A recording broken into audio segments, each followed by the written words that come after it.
Here's one of the most least shocking things I expected to hear all offseason. Ben Johnson was speaking to the media this week, said that he was extremely impressed with Rome Odunze. Go figure. Specifically, when speaking about Rome, Ben had this to say. Extremely impressed. To be a second-year guy, you would expect a little bit more inconsistency, and yet the way he approaches the meeting room, the walkthroughs, the on the field, the drill work, it's very much like a seasoned pro. Some of the best that I've been around. You see a lot of growth from him, not just in the springtime, but once we get to camp.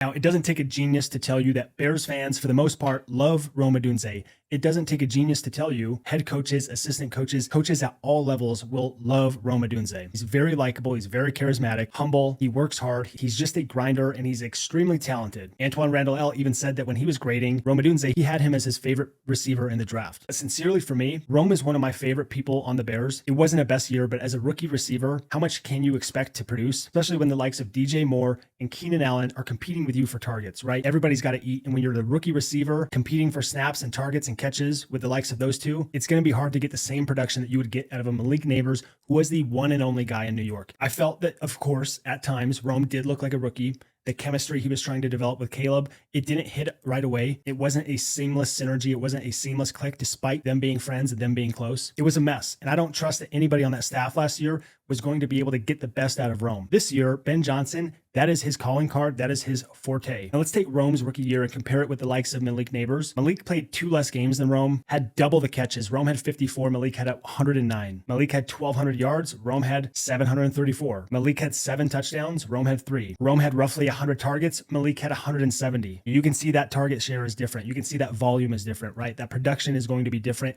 unless Rome is averaging 25 yards a catch. But if we compare him with the likes of a Marvin Harrison, who didn't have as good of a year as a Malik Nabers, it's a lot more similar besides the touchdowns. Marvin Harrison had 8 touchdowns. It's a great rookie year. It's a great number for him. But in terms of yardage, Marvin Harrison had 885. Rome had 734. Marvin Harrison had 62 receptions. Rome had 54. And I don't think that's his fault. Sure, there were times where he looked like a rookie. He dropped some balls. He wasn't always the best blocker, but Lord knows he's willing. He is untapped potential. 6'3", his frame is awesome. He can run like a deer. He can go up and get the ball. He runs crisp routes. He'll get his nose dirty. Ben Johnson's going to love a guy like that. Antoine Randall L. is going to love a guy like that. And I thought that he really matured and progressed later in the season, and especially late in games. You saw Caleb go to him in big 4th down situations to put that blind faith in Rome. And that was huge. It was symbolic of what Caleb feels. He feels confident when throwing to Rome. He trusts him. So I think this guy is primed for a big year. I really felt that he grinded through a tough year last year. It was not easy for anybody in that locker room, and they now are blessed with the opportunity to work with Ben Johnson. And if we can develop the likes of Rome and Luther and Colston, I mean, this is the future of the Chicago Bears, man. We're looking at it.